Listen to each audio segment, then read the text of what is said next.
Hello, this is Jim Duffy of Refining Fire Chiles, www.superhotchilies.com. And this is my part one of my potato or tater growing project.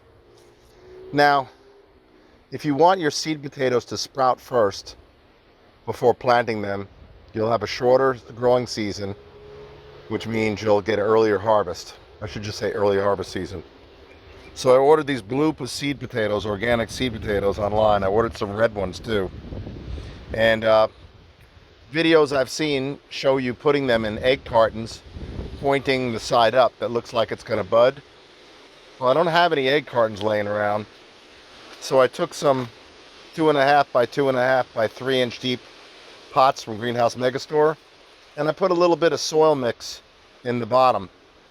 So if they do start to root out through the bottom of the potato a little bit, it'll be easy to separate for the pot. Just pull it out, and then I'll just bury the potato with the buds pointing up and grow my potatoes. And they'll hold them in place upright, just like the egg carton will. So if you got plenty of egg cartons, then stick them in egg cartons. And I just moisten the soil a little bit. I'm going to give them a good sprouting environment. I'm going to put them underneath grow lights because it's seeking the sunshine that makes the buds want to come up and the warmth.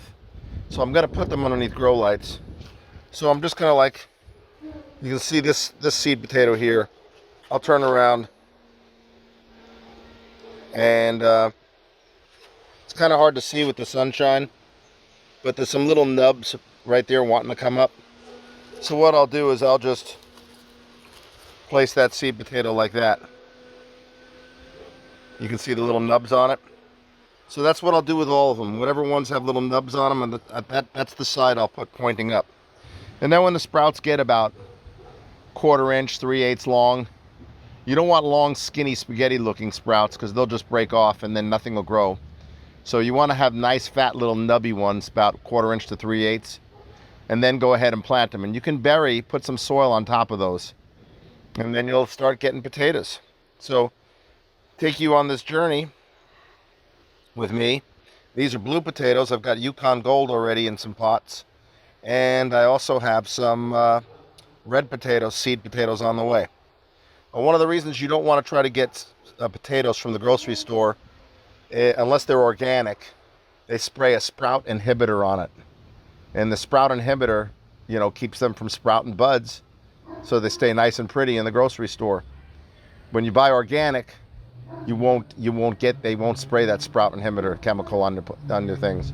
You'd be surprised at how much stuff they spray on our vegetables to keep them nice and pretty and shiny in the market. You would really be surprised if you really want to go down that rabbit hole. So we're going to put all these seed potatoes in these little containers, stick them in the soil just a little bit, get them under some lights, and then when they start sprouting some good nubs, we're going to plant them. Also, we're going to do an experiment we've seen online of people putting their seed potatoes in some soil, and then instead of burying them deep, they just covered them with some hay straw.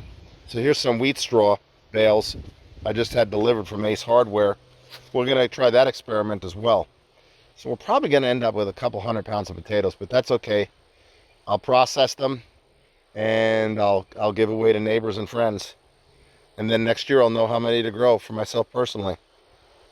So this is Jim Duffy of Refining Fire Chiles, www.superhotchilies.com. Y'all take care now. It's time for growing taters.